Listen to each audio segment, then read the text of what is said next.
Or do you just leave it blank and sign your name? That's what a guy would do, I think, because guys don't have those words. You come home from work and your wife says, "How was work?" "Fine." "Did you see anybody?" "No." "Did you talk to anybody?" "No." "What'd you do?" "Same thing I did yesterday." So if you wonder why your wife is always talking to you and asking you questions, it's trying to assemble you emotionally. God, I'm talking to my guys here. Hang on, girls, I'll be right there. So they're trying to train you, and they're trying to train you in what they need. Women spell love T-A-L-K. Right? Because we don't, guys. Guys have used all their words by the time they get home, and they don't have any more. But what she's training you to do is give me what I need, not what you think I need. You know, we do that when we give gifts, actually. You're going to really love this. And you look at it and go, "I don't love that at all." But it's something that you're going to love. You know, so here, why don't you take it? You know. So I think it's incumbent upon us, especially walking with God, to learn who we are, ourselves, our propensities, our shortcomings, our own defects, right? Because then you can come out of yourself and give someone else what they need, not what you think that you want them to have. Does that make sense? So when you're honoring someone, you're honoring your mother. It's like a little child. You know, I've seen mothers' jobs. I don't want mothers' jobs. And guys' parenting skills are kind of like cardio. 30 minutes and you're done. You know, because you just don't have that kind of stamina that a woman has. It's built in them. And I'm going to talk about that later on. I've got two guys going to talk this morning. One might be a surprise. The other one I don't think will be. Sean Guy. Hello, he's on Baby Watch right now. I was going to say something funny, but it might not be funny. Come on, Tina, get with the program. I told Sean, just have her stand on her head. The baby flipped over breech. The baby's been head down the entire time, and this last week decided, I'm going to stand up, and just turned right around. So we need to get the baby to flip back around, get in the launch position kind of thing, you know. So come on, baby, do it. What'd she say? We're doing it. Good. So in worship songs, when we say, "God, I honor you," and you know, honor comes from action. The Bible says that they honor me with their lips, but their heart is far from me. You know that you can fool somebody into thinking that you like them. You know that? When your heart really is seething inside toward an alt or towards something that you don't feel was just, or you've got your feelings hurt. I can use my words all day long, and they really doesn't matter until my actions meet my words. Okay.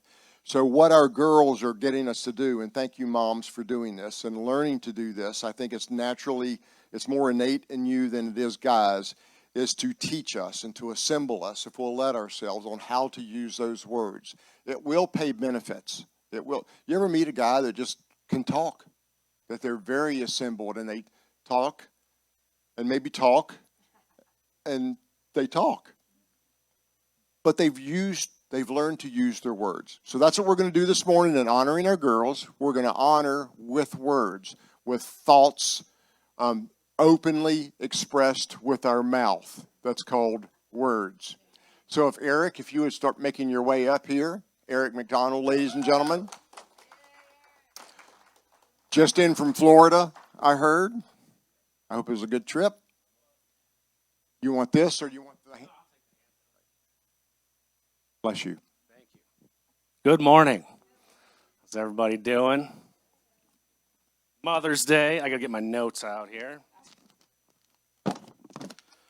Mothers get a day off today, hopefully. If you got someone to cook meals and take care of the kids, you get a day off. But we know that mothers don't actually get a day off. They're always going. The fire is burning to take care of the kids and everything else and us. So I was thinking so we're going to cook out today, and I know that I won't be able to get my mom and Shelly to sit still. I'm cooking out, right? I'm making the meat, but so she's going to make twice baked potatoes and all these other things. There's things to clean up, so we got to get like a little seat belt on the deck chairs, with a lock, so they can't get up. You stay put, I'm cooking, you stay out there, the day off. So I want to talk about creative space, and this is sort of like a little, a double entendre there, space, God's out in space. Creative space. Moms create creative space for us. And so to start, God is the ultimate creator. He created mankind in his own image. In the image of God, he created them. Male and female, he created them. The imago Dei, the image of God, that's in us, right? First and foremost, that allows us to love. It allows us to be in relationship. But also, it allows us to be a creator, which is a neat thing, right? Romans 1:20, for since the creation of the world, God's invisible qualities, his eternal power and divine nature have been clearly seen, being understood from what has been made, so that people are without excuse. So you can see God's handiwork in the world as you go about, and whatever it is. And sometimes I think about that and I think, well, yeah, that's like, Smoky Mountains National Park, or whatever, But it's also people. It's also us. We look around and see each other. Evidence of what God's done. So we are created in his image. And I just want to talk real briefly about about God's motherly qualities. Does anybody know this painting? This is Rembrandt. And this is the prodigal son. Does anybody know what's going on in here? There's a little detail in this painting. The father's hands are on the son who's just returned, but the right hand is sort of feminine. And the left hand is masculine to show God's both motherly and fatherly qualities. That's the general consensus amongst the experts. I don't think Rembrandt made a mistake, I say the fingers are a little thin, but that's what that is. So that's kind of neat. So I think, God is both. He's a protector, but also like our mothers, he's compassion. He has unending and unconditional love, and he sustains us. So moms foster creativity in their kids. If a kid is bored, take these keys and do something with them. Play with them, do whatever. I remember the first time my wife let the kids play with the pots and pans. Anybody ever do that? Boom, boom, boom, just all over the floor. Like, that's not something like that I would allow, because I like things to be really neat. But moms create this space where their kids can flourish and explore, and that's a very neat thing. And I've observed that, and I've also been, experienced that in my life. This little boy, anybody seen this online on the social media, little boy? All right, so this kid goes to the baseball game, and he has his umpire garb on. And he sits in the audience, and he calls the game with the umpire. He's got everything. So he's got, they put him on TV. It's kind of gone viral a little bit, So he's got his little clicker there, or his indicator, and they're showing him kind of, doing it with the umpire out there, which is pretty cool. In fact, the umpires actually took him out on the field and, kind of shook his hand and brought him in the fold.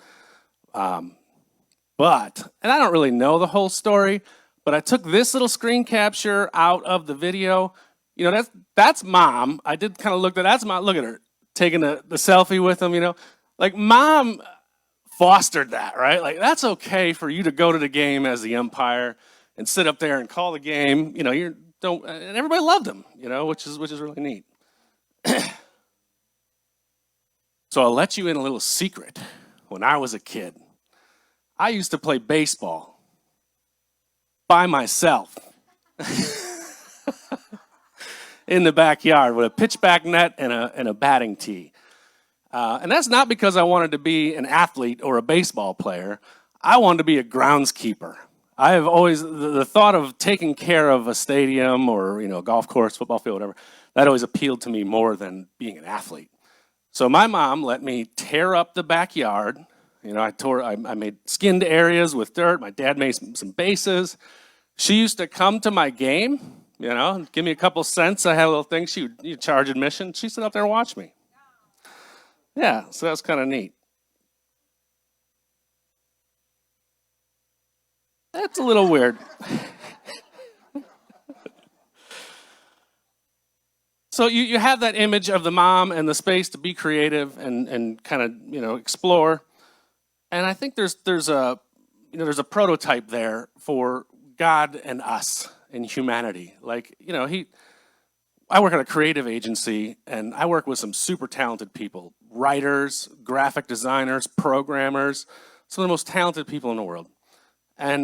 But one of the things that is king at a creative agency is ideas, right?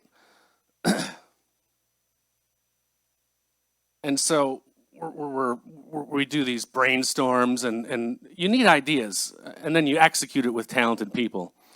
But I think that's important. This is a quote from Eleanor Roosevelt, and I'm not like 100% in love with it, but it's kind of gets you thinking a little bit, in discussions. Great minds discuss ideas. Average minds discuss events, and small minds discuss people. And I think, what's being said there is, I interpret the last one sort of as a gossip situation, right? That's all you got to do is sit around and talk about other people or whatever, like that's what that means. But how often do we sit around and just dream, We're not really allowed to do that. That's dangerous, to come up with ideas and things that are kind of off the beaten path. Not when you're a kid and you're with your mom. That's okay. You can just go buck wild. But as we grow up, we can tend to lose that. And I like to think about, I got a phone. I'm looking at the phone all the time. There's all kinds of things to be seen in that world.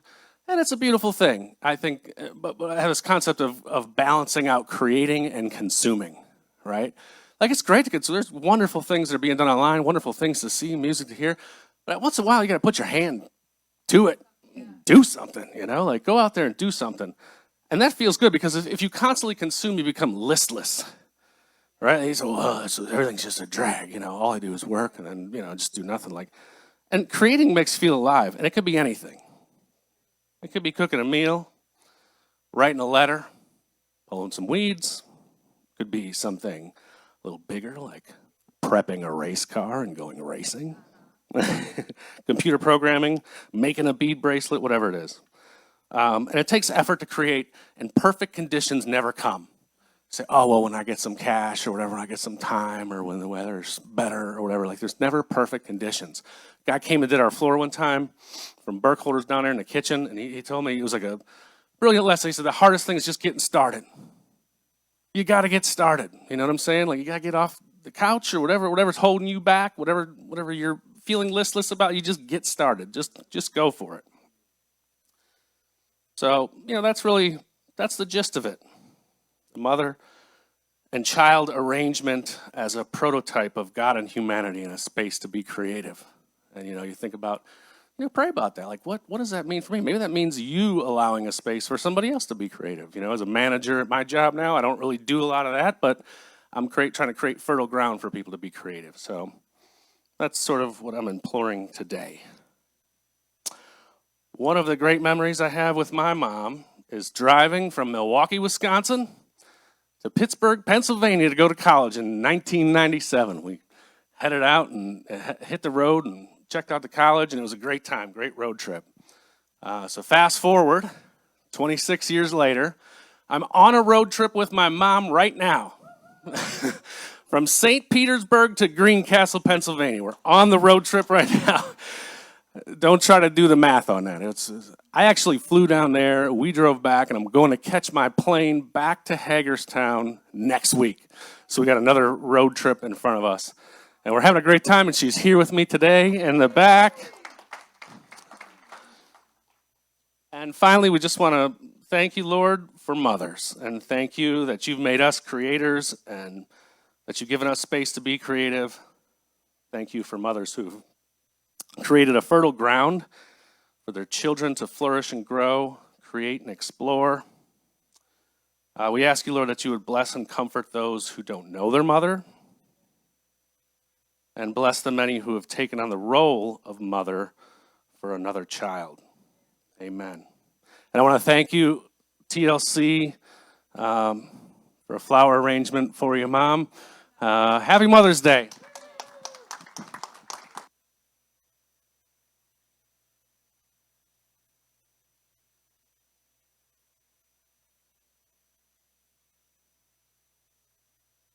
Hello. Next up is Mark Potter. No, it's Joel. If you don't know Mark well, he just burst out in a sweat as soon as I said his name. Guess which one's the surprise?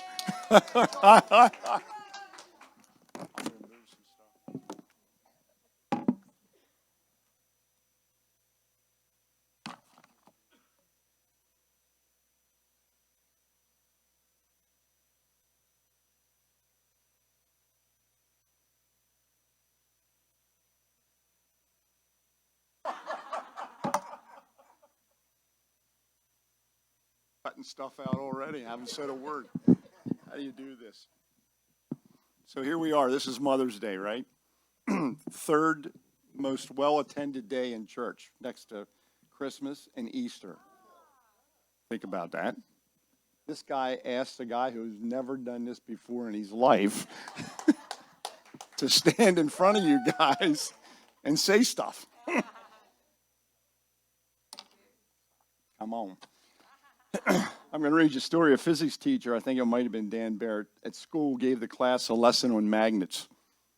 The next day, he recapped the magnet lesson and asked, "My name begins with an M, has 6 letters, and I pick things up. What am I?" Every child said, "My mother."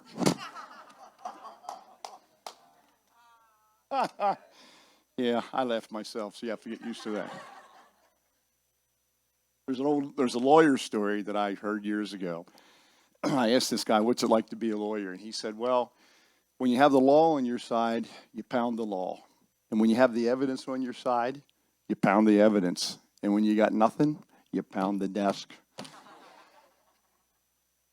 I'm going to trip that over to the church, okay? So as I'm speaking here today, if I'm into the Word, I'm going to tap into the Word.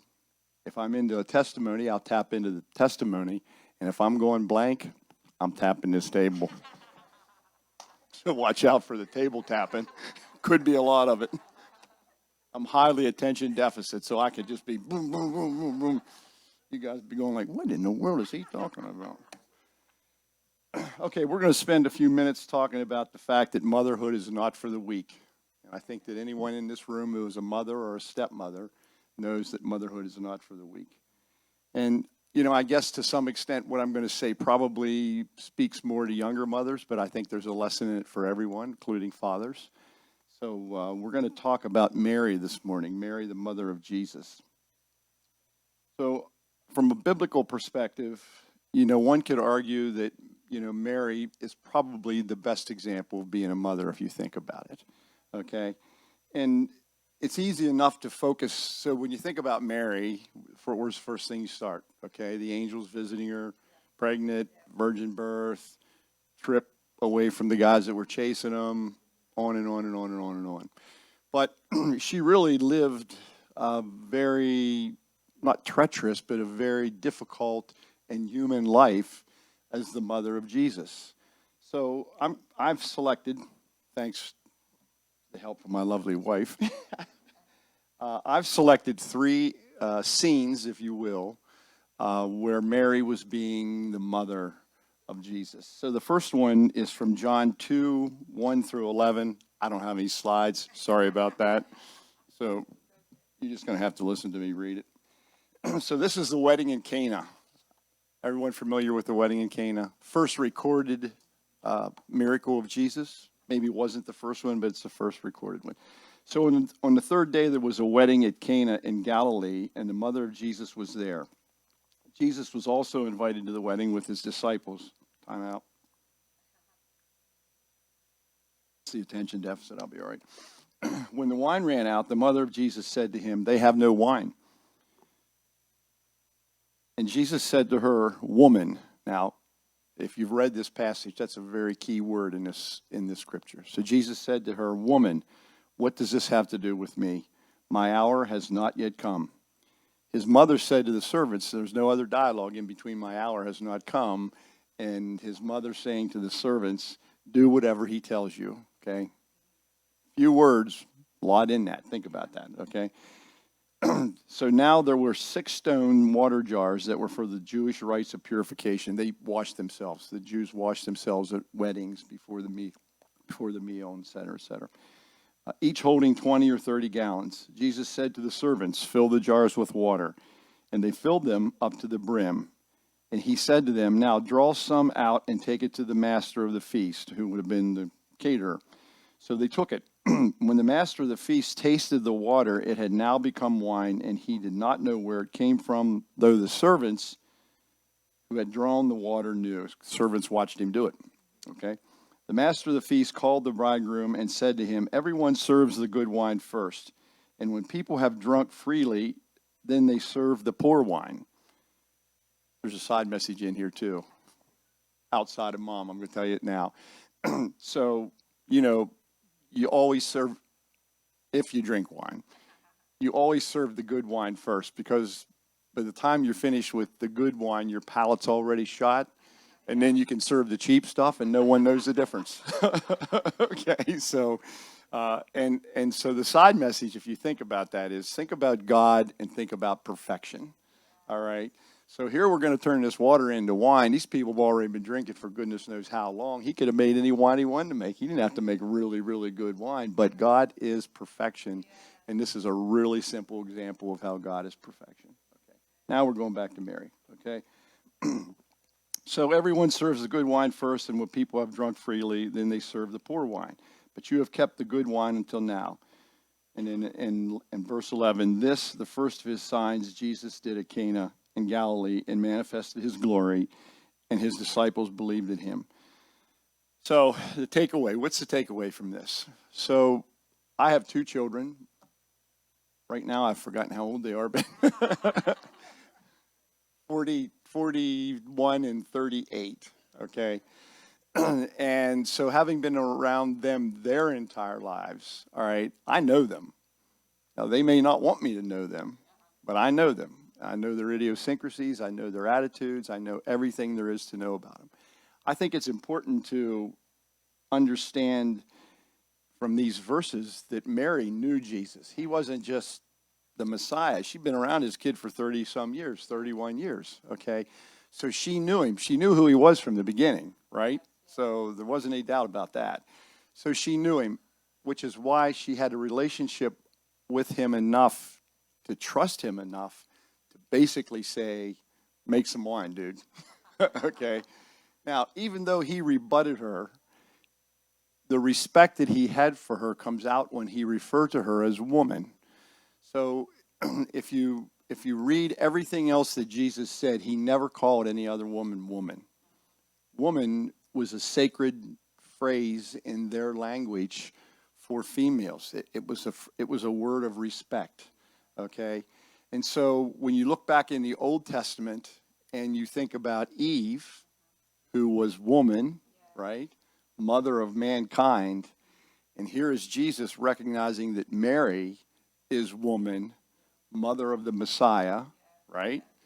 And mother of the new covenant. So that's the takeaway, added on to the fact that she had enough of a relationship, all right, and knew him well enough that this was going to happen. And she was basically speaking that into happening. So that's number 1. I got 3 of these, I think. Yep. Yeah, so the point is, mothers, foster your relationship with your children. Learn them, know them, understand them, and do it so that you end up with relationships that have respect in them at the end of the day. Second point, this is a little shorter. Well, no, it's not actually. Woo! Mary protected Jesus, or at least she tried, because she was concerned about him. She was his mother. You're going to hear here, she thought maybe he was starting to go a little crazy. Now, you could say that, well, that's not religious. Well, it says it in the Bible. She thought he was starting to go a little crazy. So in Mark, sorry, Tori? Want me to do this?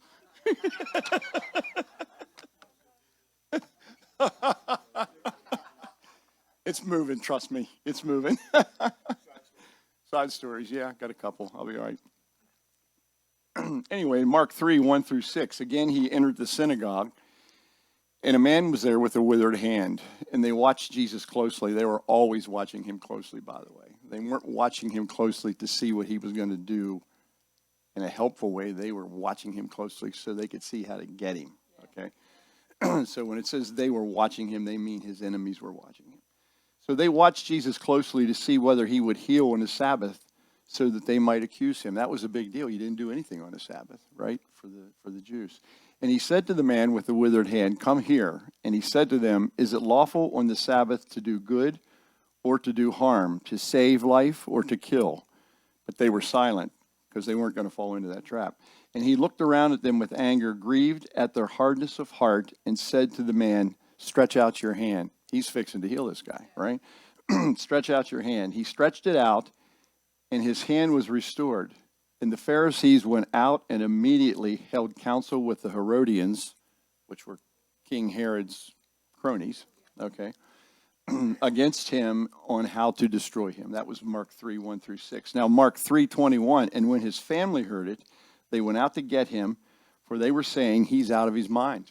So see, they actually thought this guy's doing stuff on the Sabbath. Oh my golly, he's crazy. All right. Here's where Mary comes in. Mark 3:31, and his mother and his brothers came, and standing outside, they sent to him, and they called him.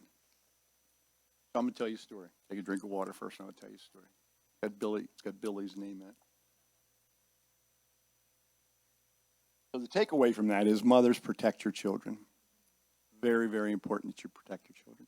Sometimes you're going to need your intuition to actually know that child, to know what to protect that child from. Because all of us were children, and most of the time we didn't really know what we needed to protect us, okay? So when I was a kid, I wanted to be a drummer. That's all I ever wanted to be, was a drummer. I wanted to be Billy. I wanted to be Tico and Bon Jovi. I wanted to be Don Henley and the Eagles. I wanted to be a drummer. And my parents played along to the extent that they would buy me drumsticks, and I think I had one of those little sets where it was cardboard, which you beat the crap out of in about an hour. But I wanted to be a drummer. So when you get to that age where it's time to select a musical instrument, if you're going to be in the band or you're going to be in the musical program, what do you think I'm doing? I'm a drummer, right?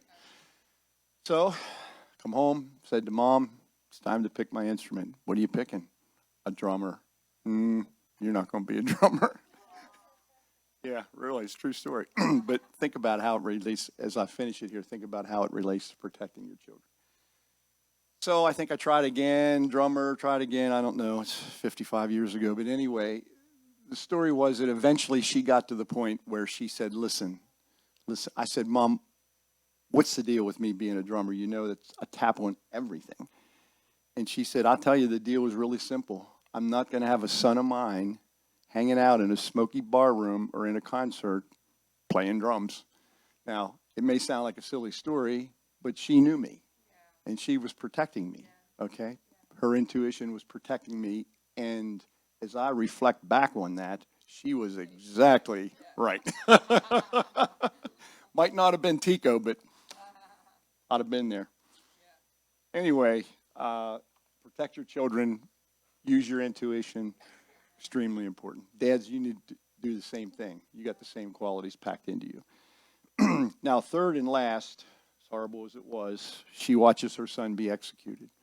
I know in the church we like to use the word crucified, and that is what he was, but he was literally executed, okay? So in John 19, 25 through 27, but standing by the cross of Jesus were his mother and his mother's sister Mary, the wife of Clopas, and Mary Magdalene. And when Jesus saw his mother and the disciple he loved standing nearby, he said to his mother, woman, again, woman, he's dying. All right. And he's using that respectful word to address his mother. Woman, behold your son, meaning the follower, the disciple. Then he said to the disciple, behold your mother. And from that hour, the disciple took her to his own home, meaning the disciple took care of his mother. So even through all that, Jesus had respect for his mother, that he was arranging for her well-being as it moved forward. So if you think about what had to be incredible grief, right? I mean, it would be incredible. So here she stands with incredible grief, and at the same time trying to understand what God's plan was, because, she knew he was the Messiah, and her version of Messiah wasn't what was happening at that moment, okay? But at the end of the day, there was still God's plan, okay? And so the takeaway from that for me is that motherhood comes with grief. Fatherhood does too. Motherhood, I think, sometimes comes with more grief because there's just different sensitivities, okay? So motherhood comes with grief, all right? But motherhood also comes with God's plan, as does any parenting, also comes with God's plan. And I think for mothers, it's just extremely important to always keep that in mind,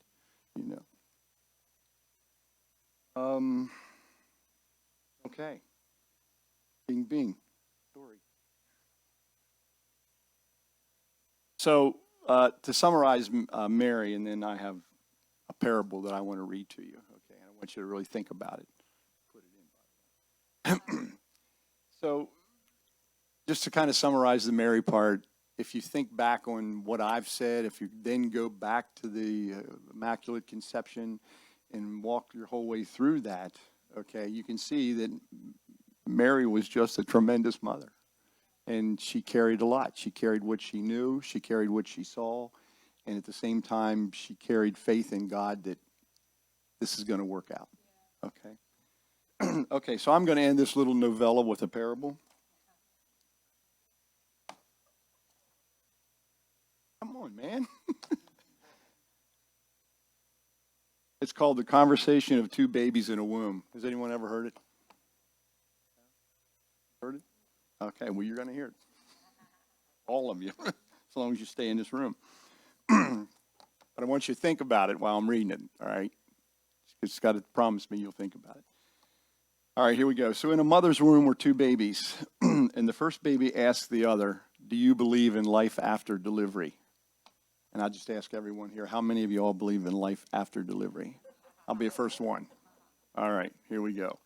The second baby replied, why, of course, there has to be something after delivery. Maybe we are here to prepare ourselves for what we will be later. Nonsense, said the first. There is no life after delivery. What would that life be? Second said, I don't know, but there will be more light than here, and maybe we will walk with our legs and eat from our mouths. The doubting baby laughed, said, that is absurd. Walking is impossible, and eat with our mouths? That's ridiculous. The umbilical cord supplies nutrition. Life after delivery is to be excluded. The umbilical cord is too short.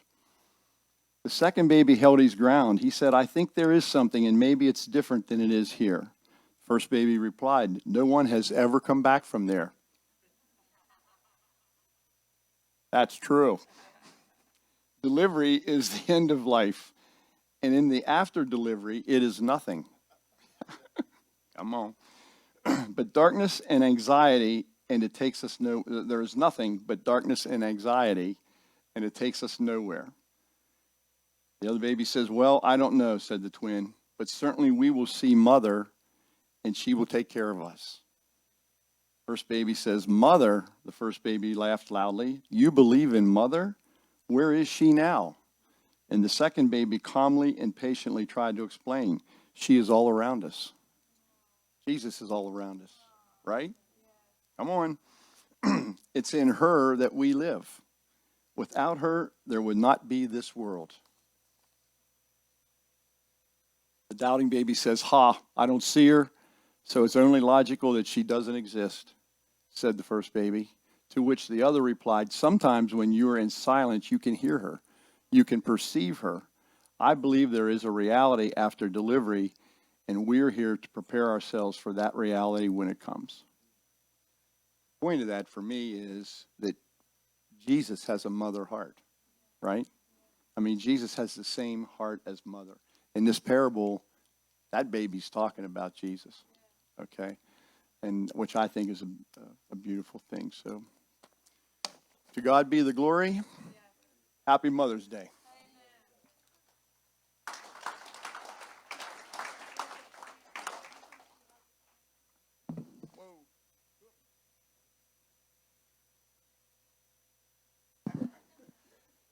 So Joel's father was a pastor for how long? Sunday school teacher. But you can definitely see the gene that was placed in you. 55 years.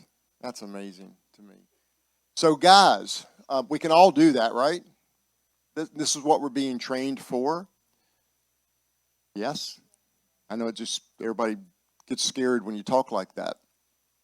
So let me tell you now, so we've had a couple of perspectives on how we see moms. Let me tell you how God sees moms. So in the beginning, Adam did not have a helpmate. And that word helpmate was translated from Hebrew. And in Hebrew, sometimes when you go from one language to another, you don't have the same word that you're translated into, so you choose one that best fits. So that was helpmate. It comes from the Hebrew word, was it Ezer? Ezer, E-Z-I-R, but you say it Azer is how it's pronounced. That's why I always mess it up, because I think of the way that's spelled, but then I can't say it right. So Azer, and it's the same word that through Scripture, when God comes on the scene to protect Israel, that God is Israel's help. It's the same word as when Eve was created, I am going to create a helpmate for you. So think about it for a moment, that God says, I'm going to send you someone that will save you and will be your protector, will be your guard, your good counsel. You know, a lot of times when guys are getting ready to do something and their wife says no, we think they're just being a killjoy, just like we do with God. When God tells you no, you think he's protecting you. When mom said, no drummer, you'll not be a drummer, that was mom protecting him. And if you know Joel at all, you'll completely understand why he should not have been a drummer. Those of you who don't know him, get to know him, and you'll understand why. So God sent someone that was taken from the side of Adam. Adam was caused to fall into a deep sleep, and the word rib was used, another word rib, right, that translated over, but it really meant his side. And some commentaries say that Adam was split in two, in half, and half of him was used to create woman. That's a whole different picture than I've ever had in my head about how Eve was created, but it's really cool because women come alongside of guys, and now you're one in flesh because you've just been completed, because that side of you was missing. That softer side of man was taken away. So when we come alongside of a woman, that we are now a complete human being. Eve didn't get her name until sin entered the world. Adam named her woman because of what God pronounced over Eve when it occurred. Here's how God sees women. In the garden, Eve was deceived, Adam sinned. Because when you asked which was the first to sin, we would always say Eve, but she was deceived, the Bible says. That's why Adam bore the brunt of the punishment when it says that through the New Testament, it says that through one man sin entered the world, right? Not a woman. It entered through man. But in the punishment, we call it, God didn't punish them directly as human beings. He punished the earth, for Adam was going to have to work for everything that he was going to sustain him to eat. But he punished the women with pain and childbearing to remind her that you are the vessel that will deliver the Messiah, that will deliver this earth and make this right again. That's how much he loves women. When he was telling them that you will be the answer, even though that it's seemingly looked at right now that you are the problem and the only problem. God was never disrespectful to women. nor is the Bible through the entire time disrespectful. In some of our societies, as we move forward, we saw them as second-class citizens because of our error in reading how God looked at women. But that was only in man's error. That was not in God's error at all. That our ladies are the saviors of this planet, of this world. And by the way, you don't have to give birth to be a mom. You don't have to give birth to parent someone, right? I think there's plenty of people that have done that, even though you're able to nurture something to life, even though you have not bore that child. There were people mentioned in the lineage of Jesus that weren't what we would say were reputable people. Rahab, you know who Rahab is? And she was a prostitute and mentioned in the lineage of Jesus. So how God sees you is a very important role. So don't ever belittle or say I'm married to the weaker sex, even though it's referred to as that way, and it's referred to that way as a reason, but I'm not going to go into today. My father, when he wanted another cup of coffee, would jiggle the spoon in his coffee cup. No words. That was a little degrading, a little demeaning. And that will cause you to live in a loveless relationship. And if you just think about your mothers or even grandmothers of back in that day, it was very demeaning and demoralizing, a loveless relationship a lot of times. They were just good roommates. If you think back to some of the relationships that you may know or may not know, and if you don't know it, I'm glad you don't. But we've lost something in humanity to be able to nurture one another. When God asked Cain, where's your brother? And he goes, am I my brother's keeper? And God didn't answer that question because the implied answer is, yes, we are our brother's keeper. Be it brother or be it sister. We are all the same in Christ. When the picture that Eric showed about the male and the female hand, you know, that Jesus said that they're neither male or female. They're not given into marriage anymore in the coming of our resurrection. They're neither male nor female. You err in that because you think the way the world thinks, that our completeness in ourselves is male and female. I am both male and female. I know it sounds a little weird. Stay with me. I don't have a skirt on, but if you're like a man in a dress, then I'm your woman. But we still have that. We still have that nurturing ability. Whether we have lit that candle or not is another thing. I can be very nurturing. I'll let her assemble me as a man. I could have stayed staunch and watched my father, how he treated my mother, and propagated that, or say, I want something else different in my life. I think we all can make that choice, right? So mothers, thank you for nurturing us. Thank you for leading us. Thank you for being, I often see the stronger side of a man, because a man doesn't know how to treat a woman until the woman shows him how to treat her. If we'll pay attention and allow that to occur.